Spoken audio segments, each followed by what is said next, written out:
Hey everyone, welcome back to the English Coffee Talk Show. I'm Eva, and as always, I'm so happy you're here with us today. And I'm James. If you're new here, welcome. This is the podcast where we sit back, grab a coffee, have a real conversation. And along the way, you pick up natural, everyday English. No textbooks, no boring grammar drills, just good vibes and good vocab. Exactly. And speaking of coffee, James, what are you drinking today? Because I feel like your order says a lot about your personality, honestly. Oh, we're starting there? Okay. So today I have a oat milk latte with an extra shot of espresso and a tiny bit of vanilla syrup. And before you say anything, yes, I know, it's a lot. It's a whole personality statement in a cup. It really is. I love it. I'm keeping it simple today, just a flat white. I found this new coffee shop near my apartment, and I've been going almost every morning. It's this tiny little place, wooden walls, soft jazz, and the barista knows everyone's name by their second visit. It's just the coziest thing. Oh, that sounds genuinely lovely. I need to find one of those. My local coffee shop is enormous. It's like a warehouse, and the barista has never once looked me in the eye. I'd been going there for 3 months, said the usual please, and she just stared at me blankly. I had to describe my entire order from scratch. No, that's heartbreaking. The whole point of a usual is that you don't have to explain yourself. Right? And then to make it worse, I got flustered and I said oat milk latte and completely forgot to ask for the extra shot, so I got this warm beige nothing. It was a whole thing. A warm beige nothing. I'm using that forever. But this is actually a perfect segue into today's topic. The way you described that whole coffee situation, that was you describing your own reactions, your habits, your personality, without even realizing it. Oh, I see what you did there. That was smooth, Eva. Thank you. So, yes, today on the English Coffee Talk Show, we're talking about personality, specifically how to describe your personality in English. This is such a rich topic because in English, especially in professional or social settings, you're expected to articulate who you are quite directly, and there are specific words and phrases that make you sound natural and fluent when you do. Yeah, totally. And we're going to go through some of those words today, share some stories, and by the end, you should feel a lot more confident describing yourself in English. So let's dive in. All right, so the first words I want to talk about are introvert and extrovert. Most people have a general sense of what these mean, but let's break them down because there are some nuances that non-native speakers sometimes miss. Yeah, go for it. So an introvert is someone who gets their energy from being alone or in quiet, calm environments. They might enjoy socializing, but after a big party or a long day of meetings, they need time by themselves to recharge. An extrovert is the opposite. They gain energy from being around other people. They thrive in social situations and may feel drained if they spend too much time alone. Right. And I think the big mistake people make with these words is assuming introvert means shy and extrovert means loud or outgoing. But that's not quite it, is it? Exactly. That is such a good point. You can be an introvert and still be very confident and sociable. It's about energy, not social skill. So if you say, I'm an introvert in English, it doesn't mean I'm shy. It means I recharge by being alone. Those are two very different things. Okay, so what about the word ambivert? Because I feel like not everyone knows that one. Oh, I love this word. An ambivert falls right in the middle. They have qualities of both an introvert and an extrovert, depending on the situation. They might love a dinner with close friends, but feel drained at a huge networking event with strangers. You could say, I'm pretty much an ambivert. I can work a room when I need to, but I definitely need my quiet time afterward. That's literally me. The first time I heard ambivert, I thought someone had made it up, but it's real, and it's a great word to use when someone asks if you're an introvert or extrovert, and you just can't commit to either one. Totally. Okay, next, easygoing. If someone's easygoing, it means they're relaxed, calm, and they don't get stressed easily. They go with the flow, they're flexible, and they don't create unnecessary drama. You might say, he's the most easygoing person I know. You could cancel plans last minute and he'd just laugh it off. I wish I were more easygoing, honestly. I try to be, but I'm a little bit of a planner. Like if someone cancels on me, I have to take a deep breath and remind myself that it's fine. Which brings us perfectly to the next one, detail-oriented. James, do you want to take that one? Sure. So when we say someone is an out-of-the-box thinker, we mean they approach problems in creative, unconventional ways. They don't just follow the standard process, they look for new angles and unexpected solutions. So you might say, we really need an out-of-the-box thinker on this project, someone who can see possibilities we're not seeing.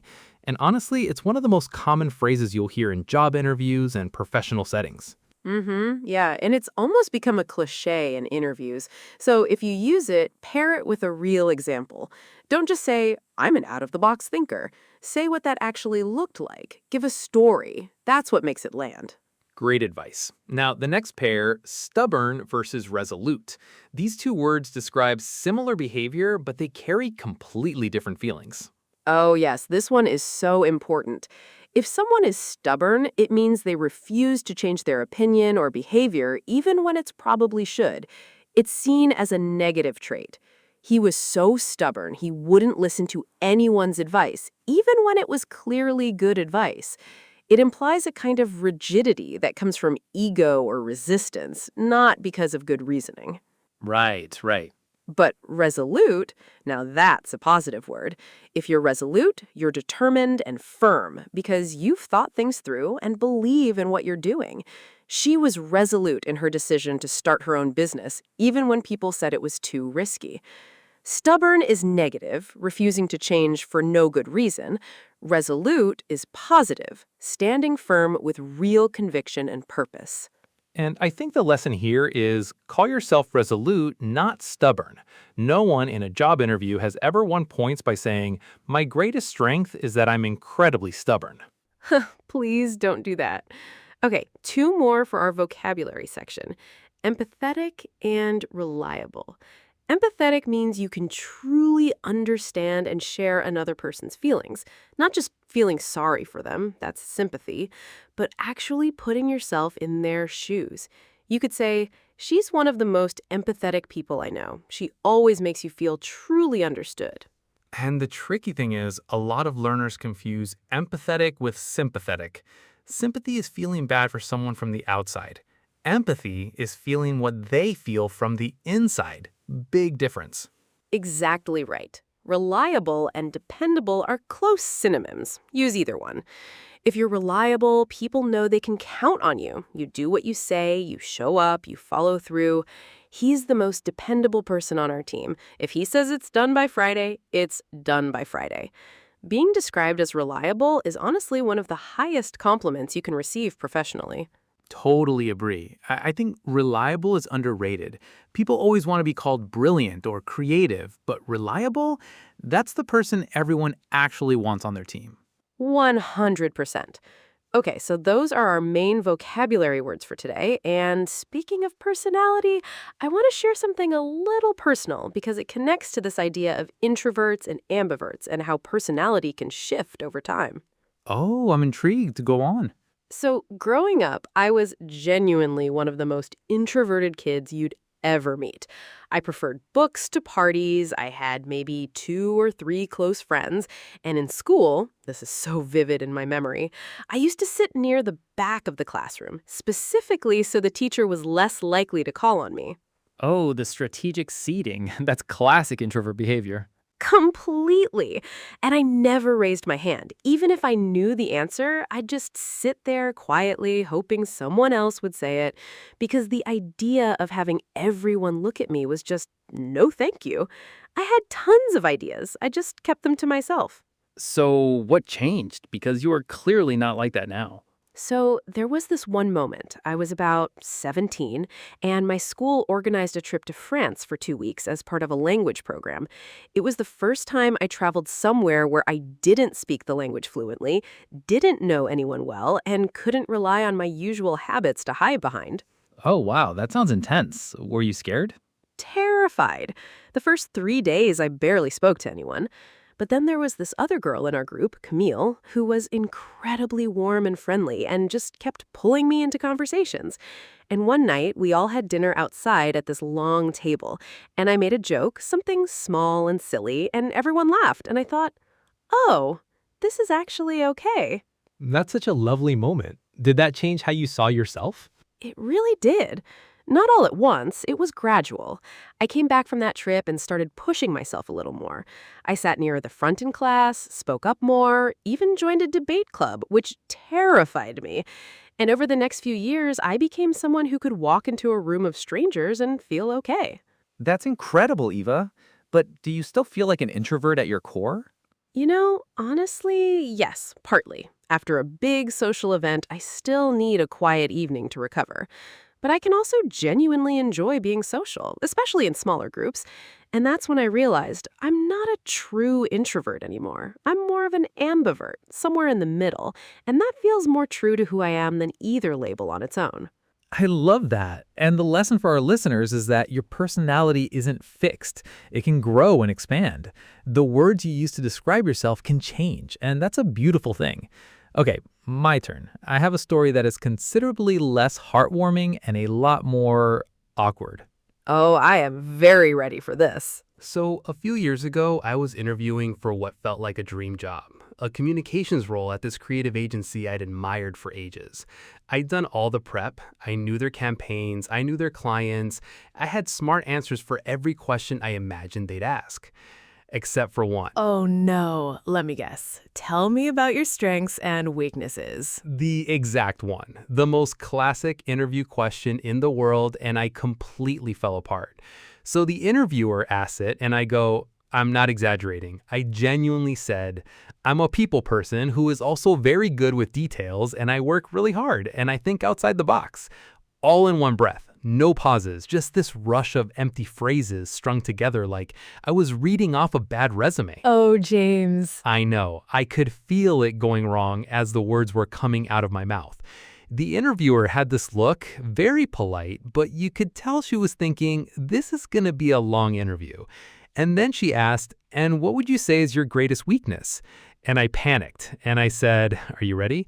I'm a perfectionist. Oh no, the classic non-answer. The humble brag disguised as a weakness. Exactly. And she smiled very kindly, to her credit, and she said, that's something we hear quite often. Can you be more specific?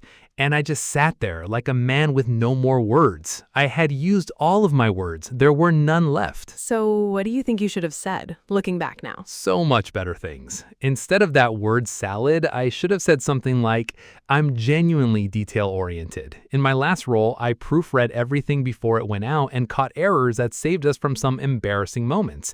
That's specific. That's a real story. Or I think of myself as an out-of-the-box thinker. I once proposed a campaign approach the team hadn't considered, and it ended up being the one we went with. Something grounded and real. Yes, that version of you sounds competent and confident. So what about the weakness question? How do you answer that well without falling into the perfectionist trap? What I've learned since is be honest but strategic. Pick a real weakness that isn't central to the role and show you're working on it. I could have said, I sometimes get too focused on perfection, so I've been setting hard deadlines for myself to make sure things actually get finished. That's honest, specific, and shows self-awareness, which employers love. That's such great advice. And the underlying message for our listeners is when you know the vocabulary, when you have the right words ready, you sound so much more confident. You're not scrambling or filling the silence with vague phrases. You know what you want to say, and you say it clearly. That is the whole thing, honestly. Language gives you power in those moments. If I had known to say, I'm detail-oriented and here's how it's helped me, that interview might have gone very differently. Though I did eventually get a job I liked even more, so it all worked out. It always does. Okay, so let's wrap up today's episode with a quick recap. We're going to go through our keywords one more time, nice and quick, just to lock them in for you. Let's do it. Introvert, someone who recharges through alone time and quiet environments. Not the same as shy, it's about energy. Extrovert, someone who gains energy from being around people. They thrive socially. And ambivert, the best of both worlds, right in the middle. Easygoing, relaxed, flexible, goes with the flow.